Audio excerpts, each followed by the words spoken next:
So, the Watchtower. Watchtower Teachings Review, the search for truth. So this particular video is to address the difference of why we had 1874, which was the key date, causing C.T. Russell and the Bible students to genuinely believe that Jesus had come in kingly power in 1874, and then of course adding on to that was the understanding of the Gentile times.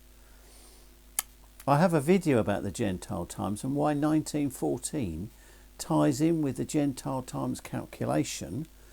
Obviously it contradicts the so-called experts and archaeological reports that say that the period of time from the Jews being released was 21 years shorter, because they're basing their information on secular records and archaeology. Jehovah's Witnesses follow what the scriptures say. They say it's a 70-year period because it says in Jeremiah and a number of scriptures that it was 70, and that's why there's a 21-year discrepancy there. But there's a whole video on that. I will try and remember to put it in the corner. But we're dealing today with the 1874. Now that was based on the understanding that 6,000 years of human history was completed by autumn 1874 by doing a calculated chronological figures. I'll show you this. This is a picture of the Insight, or the Aid Book as some people call it, the Insight Book of Jehovah's Witnesses about chronology. So here it is. You've got Adam's creation, 1,656 years, and then you've got the different calculations. Now one of them is between the Exodus and the building of the temple, and that is 479 years. They originally thought it was 100 years, more or less than that. What that means is they got to 1874 as the date when Jesus invisibly started ruling as king invisibly in heaven, and that would be the beginning date of the last days that Jesus said would then be a period of time when the last days conclude with what obviously Jehovah's Witnesses and most Christians talk about: his second coming, his presence, which would lead into the Great Tribulation and Armageddon. That would conclude the last days. So the last days are a period of time. Now C.T. Russell believed that was a 40-year period, and obviously he was disappointed. Now it's been understood that the 100-year discrepancy in the recording of the kings of Israel makes the date 100 years later on our calendar, meaning that it's not 1874 but 1974, autumn thereof. The last possible date would be 1975, autumn thereof. Da-da! So suddenly, in the 20th century, Jehovah's Witnesses realised that the genealogy was wrong. It was just the 100 years discrepancy. So what was expected by Pastor Russell, or Brother Russell, in 1874 was really 1974/75. Notice the Jehovah's Witnesses got all excited. My goodness, they thought Jesus is would that be the date of Armageddon? But there's a number of things, you see. The trouble with speculating around dates is, yes, it's a date. Yes, it would tie in with man being on earth for 6,000 years from Adam's creation. And yes, it would mean that you add 1,000 years of Christ's reign and suddenly you've got a 7,000-year period, a creative day. So what were we to expect in 1975? Well, I have a video on that explains that the date is not correct with regards to the creation of Eve, because the sixth creative day did not finish until Eve was created. So how old was Adam when Eve joined him? that period needs to be added to the figures. But that's another video, and that I'll try and remember to put it in the corner of this video. Otherwise, search for Eve's creation and why it makes such a huge difference to calculating the end times.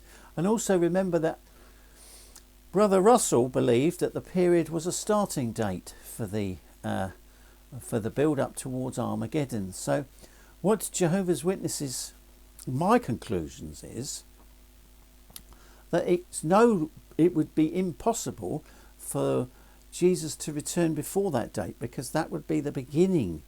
A period would have to continue. Now, as you know, counting, that is about 51 years ago. When we get to autumn 2026, it'll be 15 years, 50 years or 51 years from 1975. Now, just do I confirm that with anything else? No. So that would be 15. Right. So that would mean there has to be a period of time. Now, did Jesus start ruling then? Jehovah's Witnesses continue to believe that Jesus started ruling in 1914 because of the Gentile times, indicating that he became invisibly present and that the last days began there. And they believe that the last days, the proof of the last days is the events that have happened historically, the events that have happened historically with the International Bible Students or Jehovah's Witnesses during those years. You see, the preaching of the good news would need to be done. An organisation would need to be chosen by Jesus, and that did happen. The evidence is the history, the modern history of Jehovah's Witnesses, the preaching work, and the spreading of Jehovah's name across the whole world, which is primarily done by Jehovah's Witnesses. They're not the only ones, but it's primarily done by them, making them the chief slave. Now, they recently changed the view about being the approved, faithful and discreet slave, which is something that happens when Jesus actually returns and sits on his throne. So what that means is that a period of time from 1914 called the last days would continue, most definitely past 1975. How long past would be up to Jesus, well, his Father, to decide when he would come with the day and hour. So the date of 1975, autumn thereof, is correct. It's what actually was due to happen. And just like in 1914, Jehovah's Witnesses at the time knew that something was meant to happen then, and it was a pivotal date. But what they hoped or expected to happen, like Brother Russell, led to disappointment. They didn't cause Brother Russell to give up on 1914. He said we must have a much greater work to continue to do.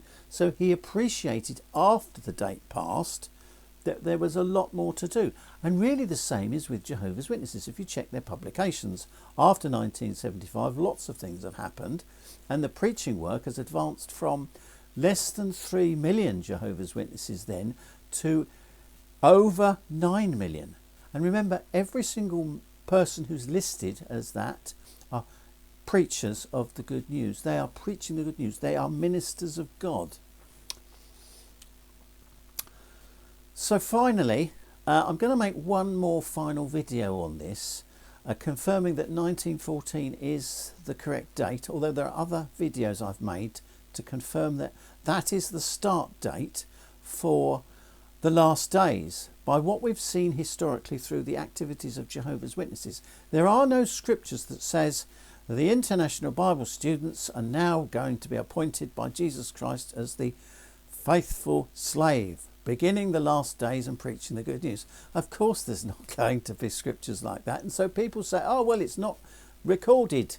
But the events of what's happened and the historical truth is correct. Now obviously a lot of things that happened in the 1920s that were applied by Rutherford about pouring out bowls and condemning different people, events in Revelation, really helped encourage the brethren then to continue their commission to preach the good news. But certain details would happen much closer to the Great Tribulation. and the period of time between the Great Tribulation and Armageddon. And I'm going to delve into that next time. And who the eighth king is, because we don't know it. It reveals the eighth king, doesn't it? Because the events leading up to Armageddon are not calculatable, because Jesus himself said, no one knows the day or the hour, not even the Son, but the Father. And it's possible that even now Jesus doesn't know the day or the hour. Obviously there's arguments both ways. I've also made a video on why the announcement could actually be made by Jehovah himself. It's views of some chappie on the YouTube, a Bible student as well. That's interesting. I've got a video on that recently released. So take care, see you again, and I'm rubbing my hands because it's a bit chilly in here. I've got the heater on. It's been on for about an hour, but it still feels chilly. I'm out in my man cave. I've been banished here by the wife. So take care, everybody, and enjoy this new year, what it has to hold. This issue in Ukraine continues. Eventually, will President Trump be heralded as a peacemaker? Again, it's speculation, because we've got Bible prophecy, and as Bible students, we're keen to see the events happen, because we want to see Jesus return. We don't actually want to experience the period of the Great Tribulation, because obviously it's a horrible time. You know, lots of videos display what happens in Revelation. Who wants to live through that? But we're eager in one sense to endure to the end, to get through the finishing line, so that we can get the crown of life. Those who have the crown of life with Jesus want to be there with him, and those who want to inherit the earth, the meek that inherit the earth, they want to see a beautiful paradise and see their loved ones come back. So we're all eager for that, and hence that makes us eager to find out where we are in the stream of time. It doesn't mean we go home and sit down and go, oh, we need to keep busy, because if you keep busy, time goes quicker, doesn't it? And when you keep busy, you please Jehovah, his dear son. Thank you very much. Take care, and I'll speak to you again. Another little model here, a little matchbox model. It's been ruined. Someone painted it before I got it. It's a little truck. It's obviously seen better days, and of course collectors obviously want them in the packagings, don't they?